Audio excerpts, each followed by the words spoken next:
Mike, it is always a pleasure speaking with you. Right off the top, I have to ask you this. There is a pandemic going on. We're in stages 2, 3, who knows what, and somehow you still are able to open up the most iconic music venue in this city that people had been anticipating for months. How the hell did you pull this off? That's a great question, Rudy. I'm going to tell you a funny story how it all came about. First of all, it's been 6 years in the making, and every year in the past 3 years I said I was going to open up because my contractor said they would do this and that, and we had to change contractors twice. So I finally had everything ready as of February 1st of 2020, and I decided that, let's give it a bit of time. Let's open April 1st as April Fools, because I can actually say that for the last time, I'm not the boy who cries wolf. I'm going to open this club. And needless to say, what happened with the pandemic, the joke was on me.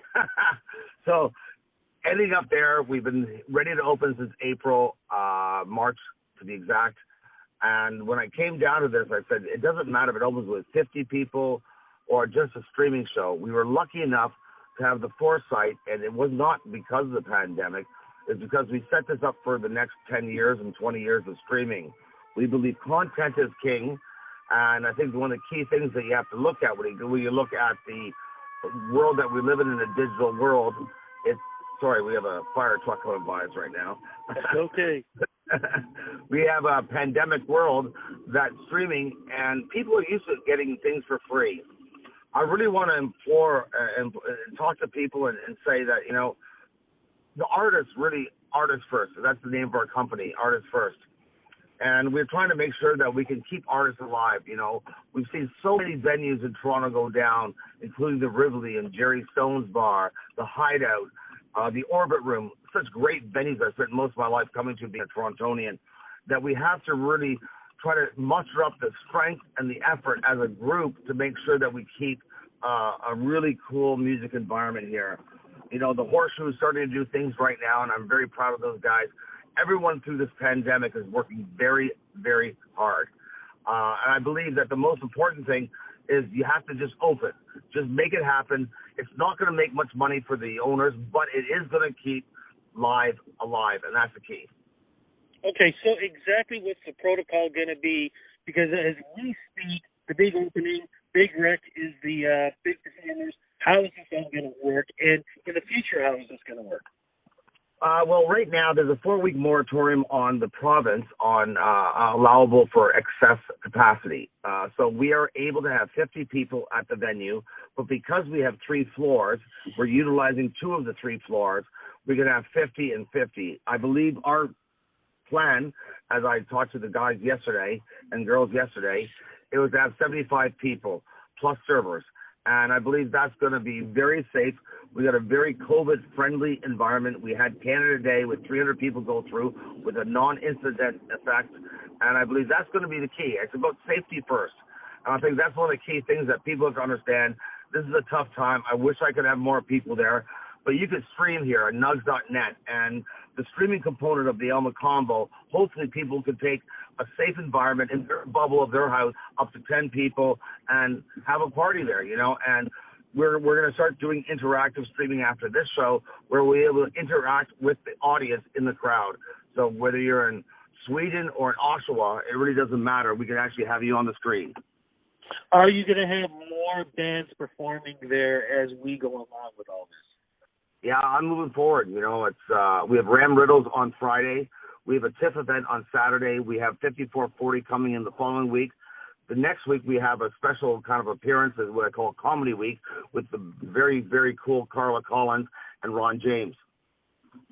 You realize, and you kind of mentioned it earlier, with us losing so many venues because of the pandemic, the importance for the El Mocambo to live on. I mean, it was gone for a certain time. You brought it back. It needs to stay on, and hopefully others will be able to see that if the El Mocambo can do this, maybe they can, and we can keep these venues, because as you mentioned earlier, we're losing a lot. Sneaky D's may not even be around as we speak. Oh, I know that. What's going on with the condo? It's one of my favorites, man. One of my favorites. And you know what? I had Danny Good from one of the Good brothers who owns a Hideout, and I said, Danny, he's doing some stuff with Bangarang, and he's a really cool dude, a great entrepreneur, and he was a what I would say a casualty of the COVID crisis. And I said to Danny, and I say this to all people, you know, that, you know, what we have now going on is the ability to offer this venue of the El Mocambo to entrepreneurs if they want a night to do a performance show, and I can share the revenue with them. So to everyone out there that wants to go out there and use the El Mocambo as a venue, we're open for business. We want to make sure it's COVID safe, number one. And number two, we want to make sure that Toronto survives. Absolutely, my friend. Where do you go social media-wise to check out everything that's going on at the El Mocambo? And also, because I know there's merch, where can we get all the merch to? The merch is actually on elmocambo.com. We were putting out new shirts every week. Our plan was to launch a whole bunch of retro shirts next week. And I think that if you go on elmocambo.com, we got 1,948 belts. I think most of them are sold out, but it's a limited edition of the original El Mocambo belt done in the 1960s.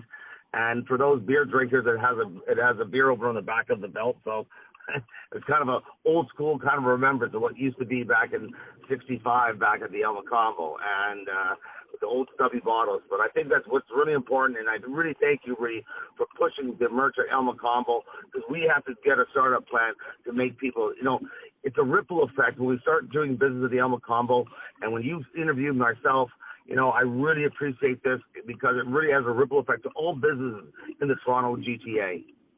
Mike, I appreciate everything you do. Look, I appreciate the invite that you gave me a couple of months ago when I had a chance to see what the El Mocambo looked like, which was amazing. Nothing like that I've ever seen before. The fact that you're helping indie artists, big artists, classic artists to have that stage in an iconic city like Toronto is so important. And it's people like yourself that's going to help us get through not just the pandemic, but help the businesses and the economy going, because if people are going to the El Mocambo, people are going to be going to restaurants in the area, and then they're going to go more and more. Like you said, it's a ripple effect, and my friend, you're helping that wave move. So thank you. Man, Rudy, you're my bro, and I got to tell you right now, you got 2 tickets at my table. Any show you want to come, and I want to tell everybody here, let's keep live alive, and let's believe in what we have going forward. If we don't try, we won't succeed. So thank you very much, Rudy. Big love to you, my friend. Thank you so much for the interview. You be safe. You too, bro.